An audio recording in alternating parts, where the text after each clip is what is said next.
Los conflictos del proceso creativo en clave de clown. La revolución surrealista de Óscar Domínguez.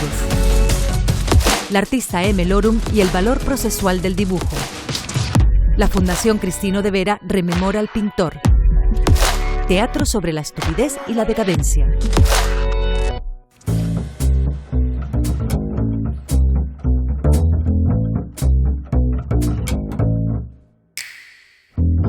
Es Guasara Baldassarre, en el escenario de la última producción de la Godot escénica, de la que es autora y directora.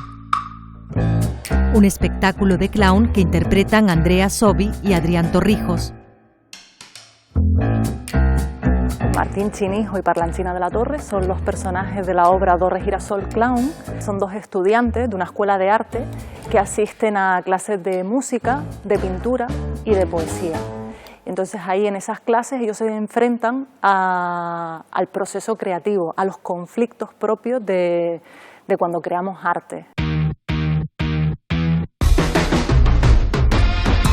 Entonces ahí empiezan a aparecer mucho disparate, pero también desde el cariño, desde el amor por el arte y el amor por la naturaleza, porque son lo que inspiran las obras de arte que ellos trabajan en sus clases. Lo mismo con Van Gogh.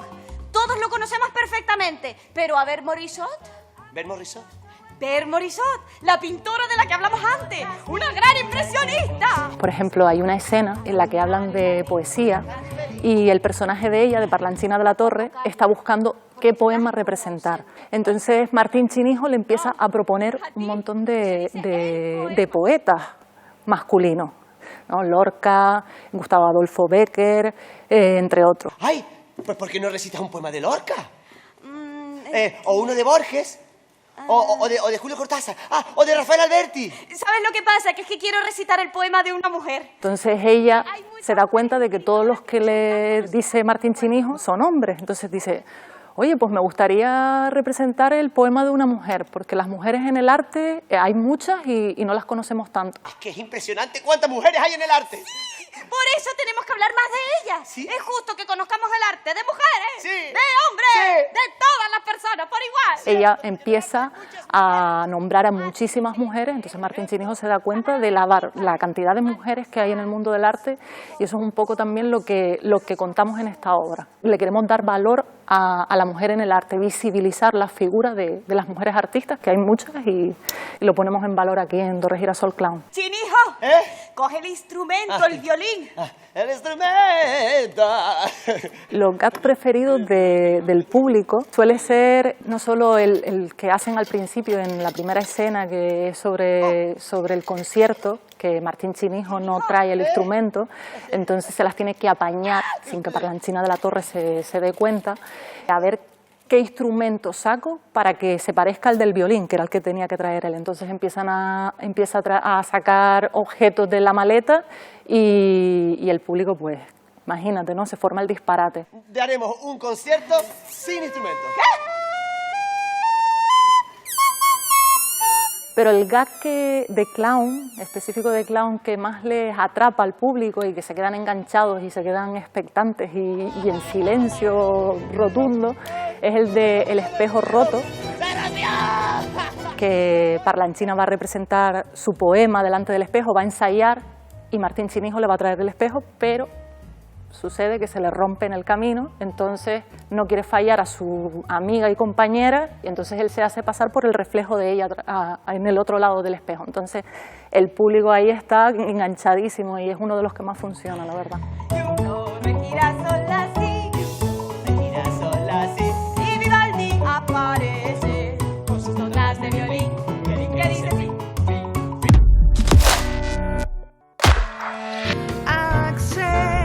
It's time to look ahead. There's more that I can feel.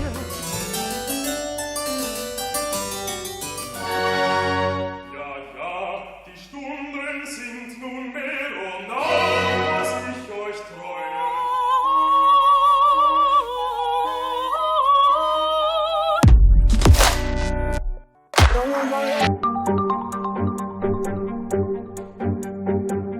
Más de 60 obras, una docena de ellas inéditas, componen la exposición Óscar Domínguez, La conquista del mundo por la imagen, que se puede visitar en el TEA. La muestra se centra en los años 30, el mejor periodo del pintor, icono del surrealismo.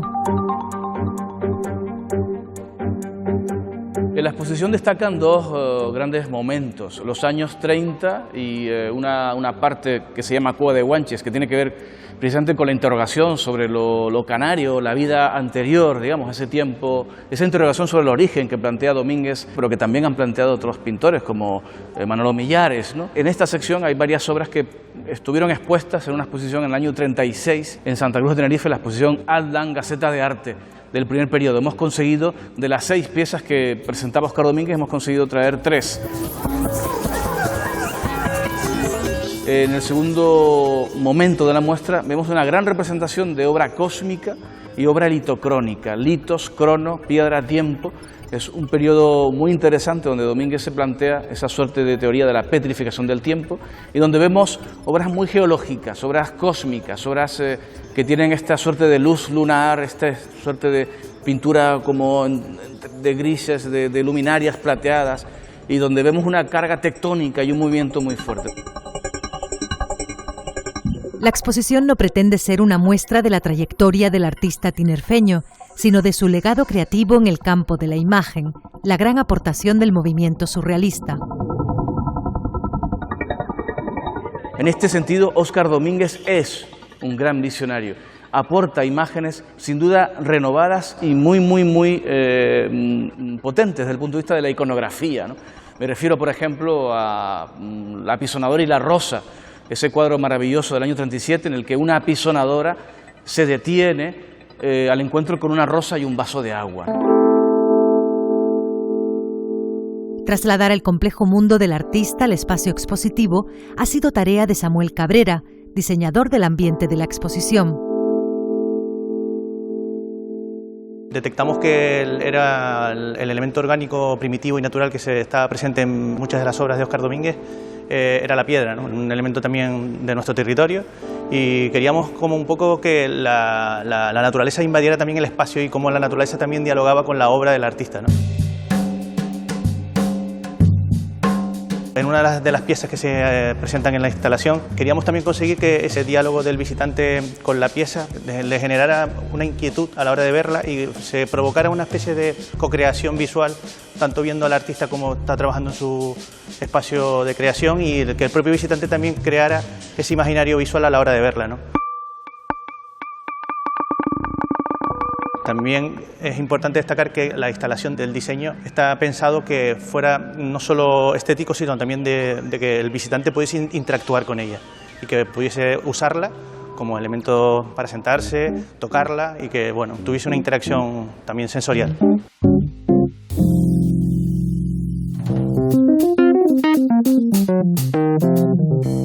La exposición reúne un conjunto de obras de otros artistas. Tenemos a Leonora Carrington, tenemos a Remedios Varo, tenemos a Wilfredo Orán, a un pintor también muy querido por Domínguez y amigo como fue Jacques Herol.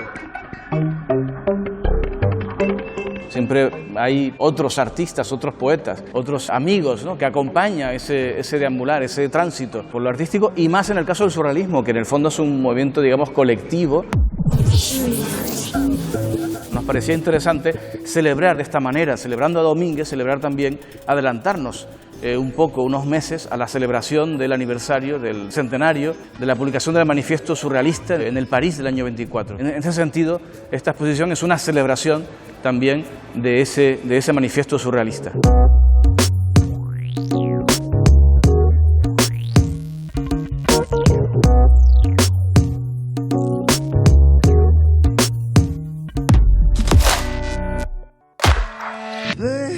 Pedacitos de La Habana, he bailado 1000 guajiras a la luz de la mañana. Un disparo al corazón, one, Tanamera. Por salom ñaari néeg la ñetteel ba di waañ wa arroro mi niño arroro. Por salom ñaari negla ñetteel ba di waañ wa.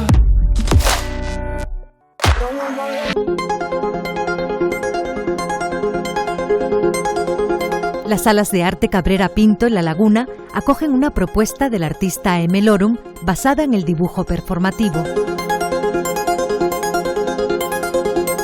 El título de la exposición es Drawing is Action y toma inspiración en una famosa frase de Richard Serra que decía Drawing is a verb, que precisamente lo que hacía era enfatizar ese valor procesual que tiene el dibujo, ¿no?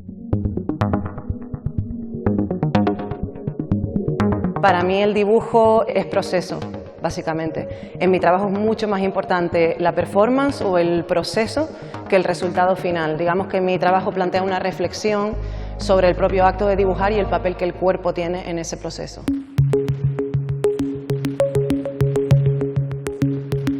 Para mí es importante el hecho de que el arte tenga un valor social o un papel que tenga que ver con lo social.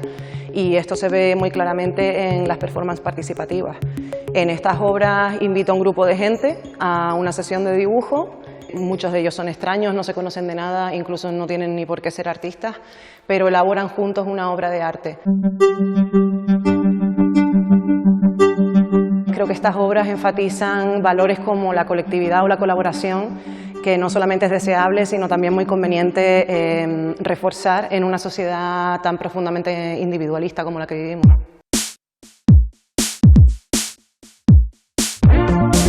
Las normas que diseño para las participativas, de hecho, siempre son muy básicas y muy escuetas, pero permiten un amplísimo margen para la improvisación y para que cada uno de los participantes pueda aportar cosas de su propia cosecha.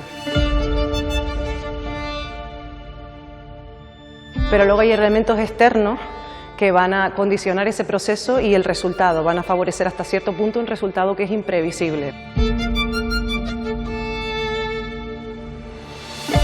El espacio es uno de esos elementos que juegan un papel en ese proceso que se escapa de mi control, ¿no? Por ejemplo, lo vemos claramente en una de las obras que hay en la exposición, que es Infinite Walk, que la hicimos en el Centro de Arte La Regenta. Este centro tiene un patio interior bastante amplio y una doble altura que me permitió grabar con un dron, y desde que visité el espacio por primera vez visualicé inmediatamente esta pieza, ¿no? El espacio pedía esta pieza. Entonces yo inmediatamente me imaginé al grupo de participantes circulando en esta trayectoria con forma de infinito y dibujando con sus pies, esparciendo polvo de grafito sobre el papel.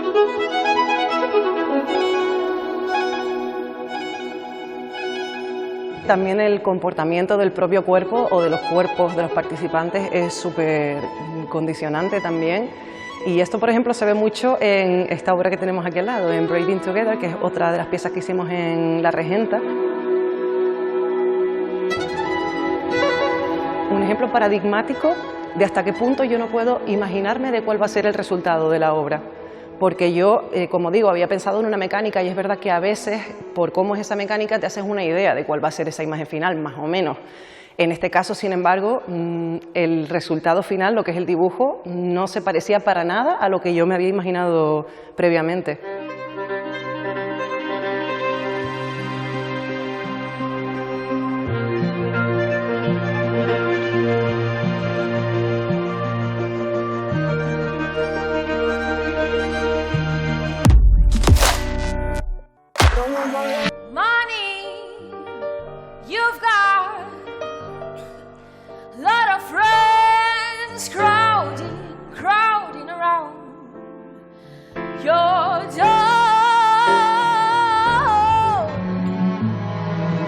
Grita viva voz que no hay para microfonía.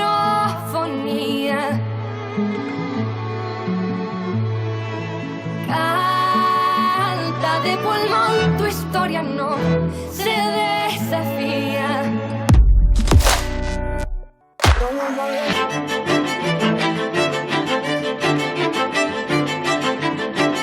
La Fundación Cristino de Vera, Espacio Cultural Caja Canarias, expone la muestra Antonio Padrón, una visión de lo cotidiano, en su sede de La Laguna. Es una selección de 20 piezas que van desde la primera pieza de 1951 hasta 1968, una trayectoria artística muy corta, de 18, no llega a los 20 años, porque bueno, efectivamente fallece muy pronto.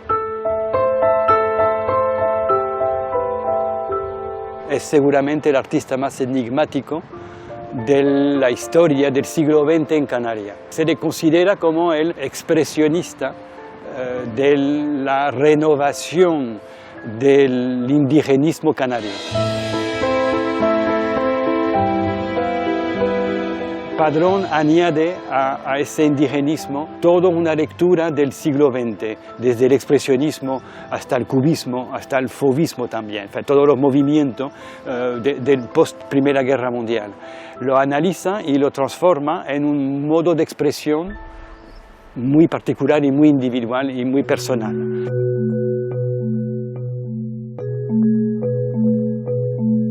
Él trabaja solo en Galdar con su entorno y de ahí el título de la exposición, Visión de lo cotidiano. Transforma efectivamente todas las costumbres y la vida cotidiana de sus coetáneos en una pintura sin perspectiva, con una deformación geométrica de los personajes y de los elementos.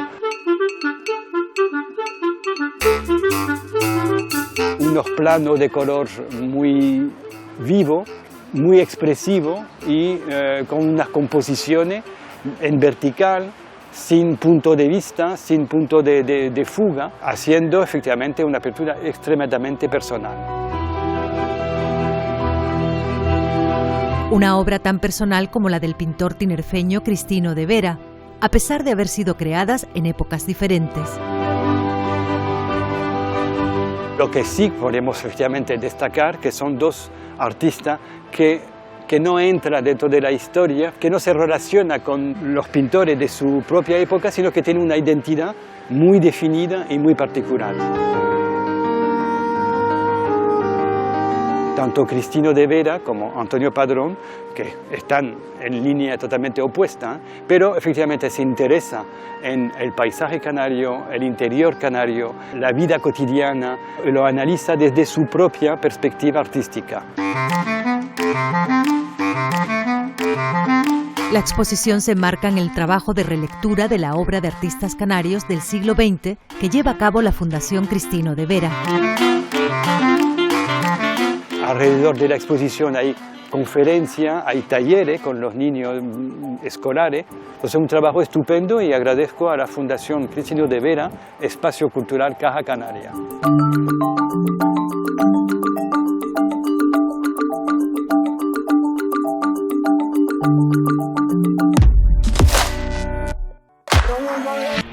Vuestra belleza, que me acosa en sueño y me empuja a la muerte del mundo para poder vivir una hora en vuestro delicado pecho. Si eso fuera cierto, te digo, asesino, que estas uñas rasgarían la belleza de mis mejillas.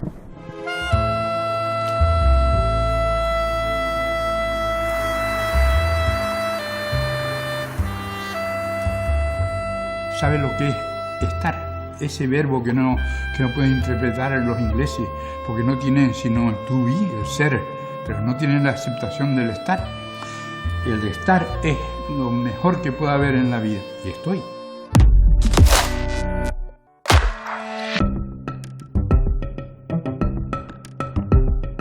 Teatro poético para un mundo en llamas. Es la frase de la actriz Mónica Guiar que quizá defina mejor el espíritu de la compañía La Inasible Teatro, fundada en 2018 y que también dirige. La compañía La Inasible es una compañía de teatro emergente y un poco su forma de hacer se basa en el trabajo de investigación y en la creación.